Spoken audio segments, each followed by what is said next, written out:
Today we've got the Toro Grandstand out here. We're demoing it, so I'm looking forward to it. Just use it on this little yard here. We're going to use it on a couple smaller yards. Maybe get to use it on a big yard or two. And then we've got a cemetery we're going to cut, so I'm looking forward to seeing how it maneuvers around the cemetery. It does have this flap right here, chute blocker, and it is electric. So you got a little switch to open and close that. So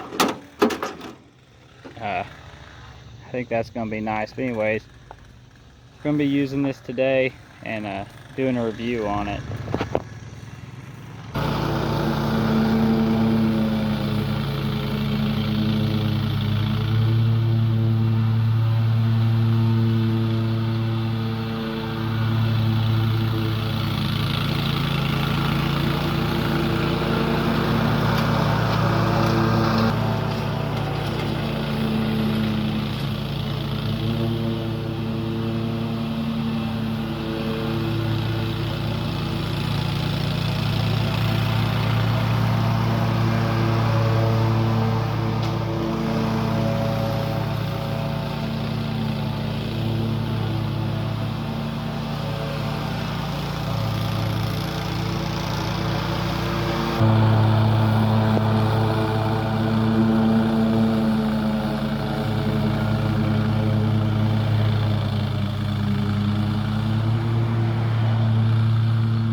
Alright, so now that I've got a few hours on this, I'm going to kind of give a review on it, what I like about it, and maybe some things that are different that I'm not used to yet.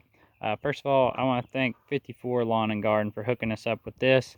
We were getting our 2000 series worked on, and they hooked us up with this demo so I could kind of see how it operates and runs and do a review on it while our other mower is getting fixed. So I'm going to drop this thing off in the morning while I pick up my other mower.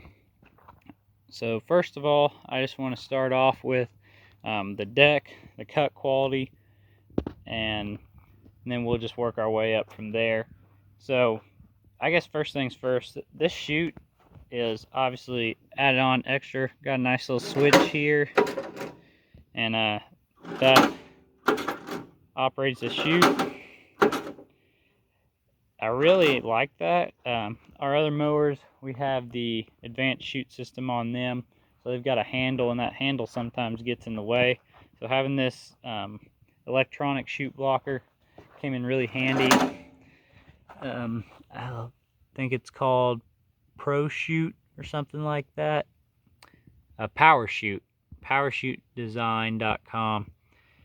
So I may, if next time we get a mower, look into one of these and instead of the one like we had. So I really did like having that. Made it nice because with my fingers, when this was going forward, I could normally reach down and bump it while still operating the machine, and open and close that. So that came in real handy. I feel like this deck has a really nice cut quality. Look under here, it does have a baffle, kind of like our older Z500 Toro, and you can adjust that right here. We have it wide open on the widest setting. That's the way we always ran our other mower that has that. Now the 4000 2000 series Z Masters don't have that, and I guess it's a little bit of a trade-off from my understanding. You can get a little better cut quality with the baffle, but our 4000 can handle a lot more capacity quickly. That's why I can get some quick ground speeds and mow through some thick stuff rather quickly, where this might be a little bit slower on some thicker stuff and not have the capacity, but this does have a little bit more of a manicured look to it than maybe like the 4000 would. But I do feel like this unit, compared to our 2000, this thing can outmow our 2000 series Z Master all day long. It's quicker and better cut. It definitely outperforms what the 2000 can do, so I really like that. Heavy duty deck, just like all the other ones. You can see beefy deck with that bull nose bumper. I like that. Good thick metal on the sides to keep you from damaging your deck on the side that normally runs into things. It just looks heavy duty all over, just with the arms and the construction of it. What I also like is you've got this engine guard here to protect your engine, and this kind of protects your belts and your pulleys up under there. But when you open this, you can really just get to everything. Super nice. All your belts are right here. Engine oil filter, like that's super easy to get to. It's not a confined space like it is on most mowers. Really nice. This one does have the Kawasaki FX730V, which is going to be a 23.5 horsepower engine on it. This is pretty cool looking. Big old spring system for that tensioner pulley. It's a little different than our other mowers. It's a lot more compact under here. Everything's a lot tighter. The whole mower is more compact, which is a bonus. Being able to, you know, fit into a little bit smaller spaces, as well as just more trailer space. So that is nice. I like the battery being here if you were to need to jump off the mower or just change the battery once it dies. It's right there on the edge. Super easy to get to. The engine has plenty of horsepower. When I first saw it, it was a 23.5 horse. I was a little worried that it might be lacking. Like, I know our 2000 series has a Toro engine that's 23.5 horse, or it's 24.5. I can't remember now. And sometimes it leaves a little to be desired. When you get to thick stuff, it definitely bogs a little more than you would like. I mean, it handles stuff pretty good, but this mower, we hit some thick stuff today, and it did rain a little bit today, just enough to make the grass wet, you know, and it handled that just with no problem whatsoever. Blew right through it, and it looked nice. Had a good clean cut, and no issues with the mower really bogging down or anything. So it's got plenty of horsepower for sure for this.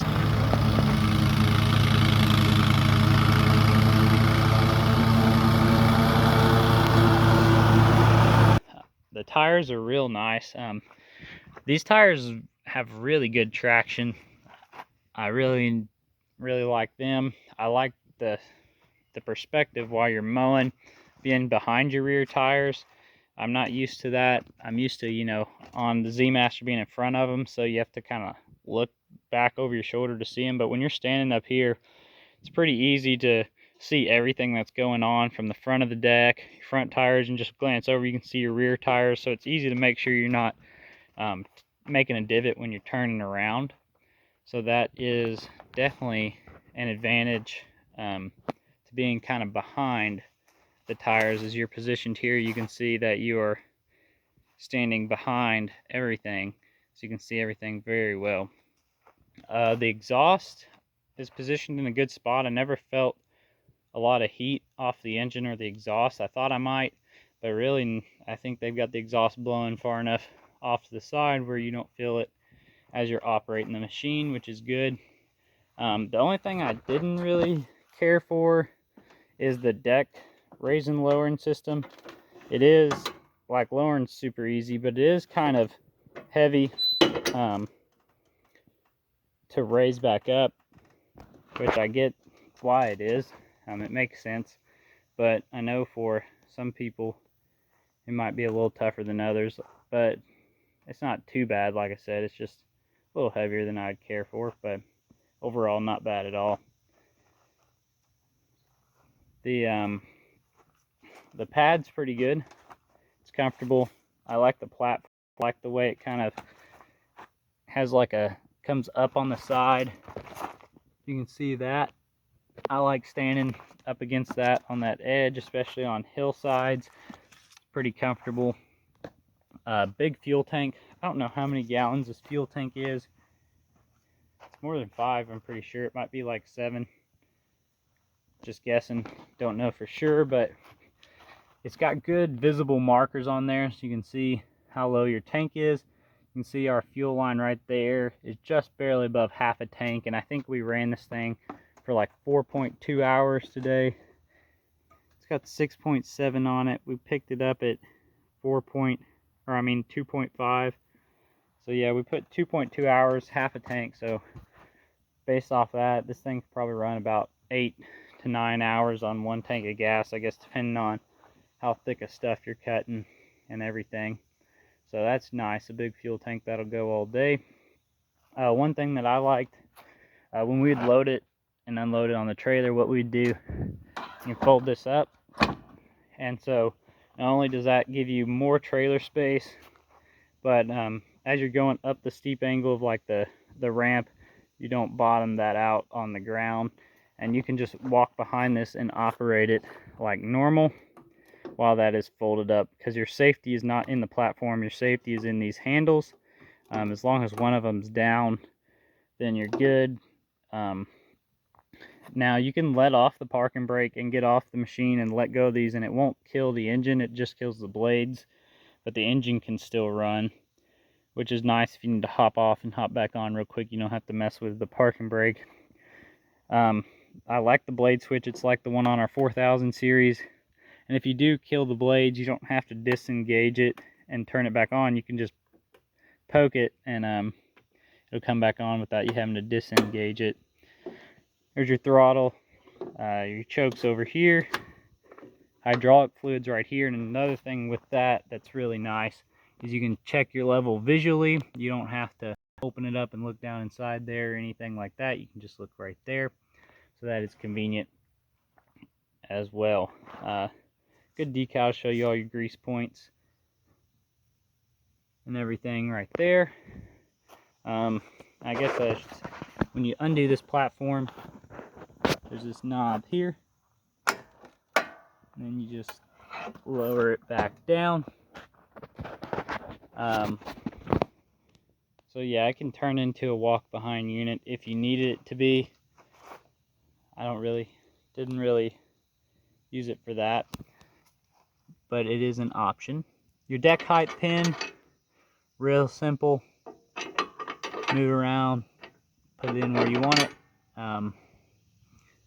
Pretty easy visual there, pretty easy to do, which is nice. And then I guess I should have showed it while I had the platform up, but under here got some toe points, and you got a nice guard where your hydro motors are. And this one does a lot better than like our 4000. There's no debris built up whatsoever under here. They have that figured out real nice for like our 4000. The skid plate thing under the hydros kind of builds up debris, but this one did not at all today, so that's nice. This is kind of what your platform suspension is these little rubber knobs, which allow that platform to float up and down. I feel like it was pretty smooth to operate. It wasn't uncomfortable whatsoever. It was very, very smooth and comfortable. It's got a little give to it, as you can see, when I ran that Cub Cadet, it was a little rougher. I didn't really care for being in between the tires. On the Cub Cadet, your platforms are more up here with a little suspension platform, where this one's kind of back here. I like that better. I like on hillsides, I felt more comfortable on this because you could kind of manipulate your weight.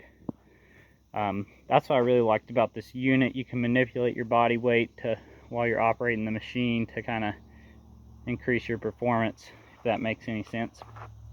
But overall, a really nice unit, and I could definitely wouldn't mind operating a Grandstand, you know.